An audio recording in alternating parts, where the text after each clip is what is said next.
जिस बीमारी की बात करेंगे वो इंडिया की दूसरी सबसे ज्यादा जानलेवा बीमारी है, जो प्रदूषण और सिगरेट पीने से फैलती है। अगर जो आप भी ऐसी जगह पे रहते हैं या काम करते हैं जहां पे पोल्यूशन ज्यादा है या धूल मिट्टी वाला माहौल है, तो ये वीडियो आप जरूर देखें, क्योंकि ये बीमारी एक बार हो गई तो इसका इलाज परमानेंट नहीं है। इस वीडियो को हमने 3 भागों में बांटा है। जो पहला भाग है उसमें हम जानेंगे इस बीमारी के लक्षण यानी कि सिम्टम्स क्या हैं। दूसरा, ये बीमारी हमारे लंग्स यानी कि फेफड़ों को कैसे खराब करती है। और तीसरा, इस बीमारी से कैसे बचा जा सकता है, यानी कि इस बीमारी से बचने के उपाय क्या है। दोस्तों, मेडिलाइफ चैनल पर आपको दी जाती है हेल्थ, न्यूट्रिशन और डाइट से रिलेटेड बिल्कुल सही जानकारी। तो इस चैनल को आप सब्सक्राइब करें और बेल आइकन को दबा दें, ताकि जब भी वीडियो अपलोड हो उसकी जानकारी आपको मिल सके। और हाँ, दोस्तों के साथ शेयर जरूर करें। इस बीमारी के सिम्टम्स यानी कि लक्षण क्या है। इस बीमारी में बहुत ज्यादा खांसी आती है और खांसी के साथ बलगम यानी कि म्यूकस बहुत ज्यादा आता है। दूसरा, पेशेंट रोजमर्रा के काम ज्यादा नहीं कर पाता, उसकी सांसें बहुत जल्दी फूल जाती है। यहाँ तक कि थोड़ी सी सीढ़ियां चढ़ने में भी सांसें फूल जाती है। जॉगिंग या टहलने में भी बहुत ज्यादा प्रॉब्लम आती है। तीसरा जो है, उसके सीने में बार बार इन्फेक्शन होता है, सर्दी खांसी जुकाम जैसे सिम्टम्स उसके बने रहते हैं। और सीने में घरघराहट की आवाज, सीटी जैसे आवाज आती है, जिसे व्हीजिंग कहते हैं। पेशेंट को हमेशा थकान महसूस होती है और ऐसा लगता है कि शरीर में जान ही नहीं, एनर्जीलेस महसूस करता है। सीने में बहुत ज्यादा जकड़न होती है और ऐसा फील होता है कि सीने पर कुछ बोझ रखा हुआ है। ये कुछ सिम्टम है इस बीमारी के। ये बीमारी फेफड़ों की बीमारी यानी कि लंग्स की बीमारियों का एक समूह है, जिसमें सांस की नली में हवा का आना जाना अवरोधित हो जाता है, जिससे आपको सांस लेने में बहुत ज्यादा तकलीफ होती है। इस बीमारी को क्रोनिक ऑब्स्ट्रक्टिव पल्मोनरी डिजीज बोलते हैं, शॉर्ट में इसे COPD बोलते हैं। इस बीमारी के 2 मुख्य कंपोनेंट होते हैं, जिसे ब्रोंकाइटिस या एम्फाइस्मा बोलते हैं। ये बीमारी 35 से 40 साल की उम्र के बाद में नजर आते हैं इसके लक्षण, जो इस बीमारी को बहुत ज्यादा खतरनाक बनाते हैं। COPD से ग्रसित मरीज में हृदय रोग, फेफड़ों का कैंसर और अन्य बीमारियों के विकसित होने की संभावनाएं बहुत ज्यादा बढ़ जाती है।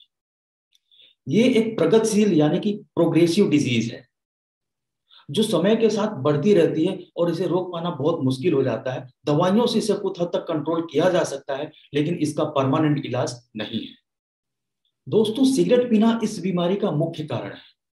अगर जो आप सिगरेट स्मोकिंग क्विट करना चाहते हैं, छोड़ना चाहते हैं और इसके आपको टिप्स चाहिए, तो आप हमें कमेंट कॉलम में लिख के जरूर बताएं। ये बीमारी हमारे लंग्स यानी कि फेफड़ों को कैसे खराब करती है। इस बीमारी की मुख्य वजह है सिगरेट पीना, सिगरेट का धुआं या पोल्यूटेड इन्वायरमेंट, जहां पे धूल मिट्टी बहुत ज्यादा हो, एयर पोल्यूशन बहुत ज्यादा हो। अगर जो हम ऐसी जगह पे रहते हैं या ऐसी जगह पे काम करते हैं, तो इस बीमारी के होने की संभावना बहुत ज्यादा बढ़ जाती है। ये बीमारी हमारे फेफड़ों यानी कि लंग्स के 2 पार्ट को सबसे ज्यादा प्रभावित करती है। आइए समझते हैं कैसे। हमारी सांस की नली आगे चल के फेफड़ों के 2 भागों में बढ़ जाती है, और ये 2 नलियां आगे और छोटे छोटे भागों में बढ़ जाती हैं, जिससे हम सांस लेते हैं।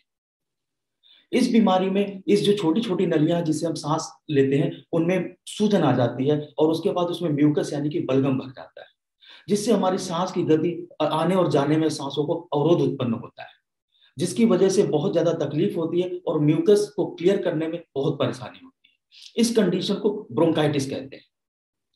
हमारी सांस की नलियों का आखिरी छोर अंगूर के गुच्छे जैसे स्ट्रक्चर से जुड़ा हुआ होता है, जिसे एल्वियोलाई बोलते हैं। इस जगह पे कार्बन डाइऑक्साइड और ऑक्सीजन का आदान प्रदान होता है, इसीलिए हम ऑक्सीजन लेते हैं और कार्बन डाइऑक्साइड छोड़ते हैं। इस बीमारी में ज्यादा सिगरेट पीने या पोल्यूटेड इन्वायरमेंट में रहने से ये झिल्लियां आपस में फट जाती हैं, और फटने के बाद ये कई छोटे छोटे गुच्छे एक बड़ा गुच्छा बना के बड़ा स्पेस बना लेते हैं, जिसकी वजह से आपको सांस लेने में बहुत ज्यादा तकलीफ होती है। इसकी वजह से इनकी इलास्टिसिटी खत्म हो जाती है और हवा वहां पे ट्रैप हो जाती है, हवा निकल नहीं पाती है, और इस वजह से पेशेंट का जो सीना होता है वो बिल्कुल बैरल के शेप में फूल जाता है। इस कंडीशन को एम्फाइस्मा बोलते हैं। इस बीमारी से कैसे बचा जा सकता है, इसके उपाय क्या है। जो सबसे पहला उपाय है वो है धूम्रपान यानी कि स्मोकिंग को छोड़ना, और जो दूसरा है वो है एक्सरसाइज। आप ऐसी कोई भी एक्सरसाइज करें जिससे आपकी दिल की धड़कनें बढ़ रही हैं, जैसे कि ब्रिस्क वॉकिंग, तेज चलना, जॉगिंग या ट्रेडमिलिंग।